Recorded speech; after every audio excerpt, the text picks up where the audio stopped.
آیت نمبر 2، انا انزلناہ قرآنا عربیا لعلکم تعقلون، اور ہم نے اس کو ایسا قرآن بنا کر اتارا ہے جو عربی زبان میں ہے تاکہ تم اسے اچھے طریقے سے سمجھ سکو۔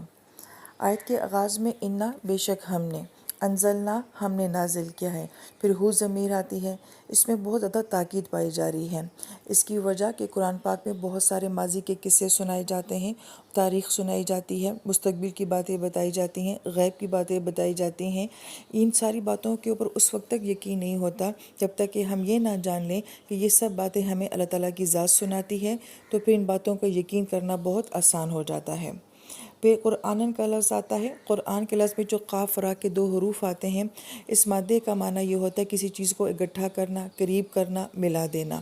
جیسے کہ ہماری اردو زبان کا لفظ قریب ہے تو اس کے شروع میں بھی قاف اور را آتا ہے۔ عربی زبان میں قریہ بستی کو کہا جاتا ہے جس میں بہت سارے لوگ اکٹھے مل کے رہتے ہیں۔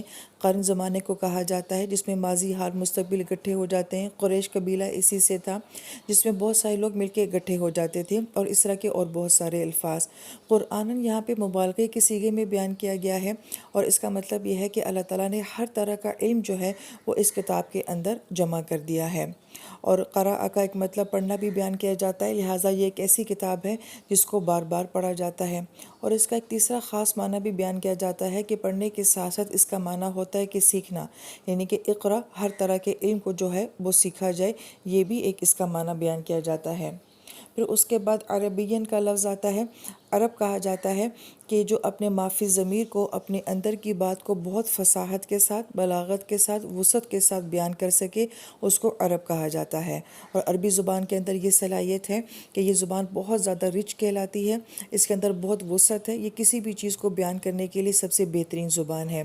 یہی لفظ قرآن پاک میں عروباً اترابا حور کے لیے بھی آتا ہے کہ حور خوش مزاج بھی ہوتی ہے، مزاج شناس بھی ہوتی ہے، اور وہ اپنے دل کی محبت کے جذبات کو برملا اظہار کرنے والی بھی ہوتی ہے۔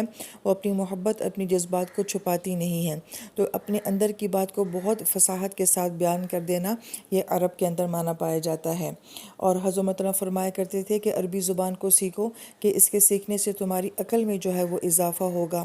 اب ہم کہتے ہیں قرآن اللہ تعالیٰ کا کلام ہے، اب ہم اس کلام کی نوعیت کو تو نہیں جانتے، کیفیت کو تو نہیں جانتے کہ وہ کس طرح اللہ تعالیٰ کا کلام ہے، لیکن اس کلام کو اللہ تعالیٰ نے عربی زبان بنا کر ہماری طرف نازل کیا ہے۔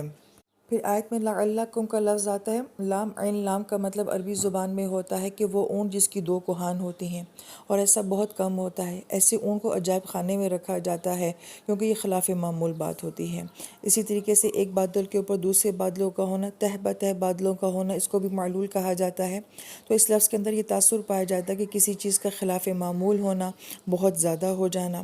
تو آیت کا خوبصورت معنی یہ بنتا ہے کہ اللہ تعالیٰ کی ذات کو بہت امید ہے کہ یہ جو عربی زبان میں قرآن نازل کیا گیا ہے، اس کو پڑھنے کے بعد انسان کو کیا حاصل ہوگا؟ تعقیلون، عقل حاصل ہوگی۔ اور عقلہ کا مطلب ہوتا ہے باندھنا، جیسے کہ عرب لوگ اپنے اونٹ کے ایک پاؤں میں رسی باندھ کے اس کو درخت کے ساتھ باندھ دیا کرتے تھے تاکہ وہ کہیں جائے نہ۔ ہم جو اپنے بالوں میں جوڑا بنا لیتے ہیں یا کیچر لگا لیتے ہیں، اس کو بھی عقل کہا جاتا ہے۔ تو کسی چیز کو باندھنا یا کنٹرول کرنا۔ لہٰذا قرآن ایک ایسی کتاب ہے کہ جس کو پڑھنے سے انسان کی عقل کے اوپر اس کا بہت اثر ہوتا ہے، لیکن قرآن یہ کہتا ہے کہ انسان کی عقل اس وقت تک صحیح کام نہیں کر سکتی جب تک کہ اس کا دل صحیح نہ ہو۔ تو گویا کہ ہمارے دل اور عقل کا آپس میں گہرا تعلق ہے۔ تو پھر معنی یہ بنتا ہے کہ قرآن ایک ایسی کتاب ہے جس کو پڑھنے سے یہ کتاب انسان کے دل کے اوپر بھی اثر ڈالتی ہے اور اس کے عقل کے اوپر بھی اثر ڈالتی ہے۔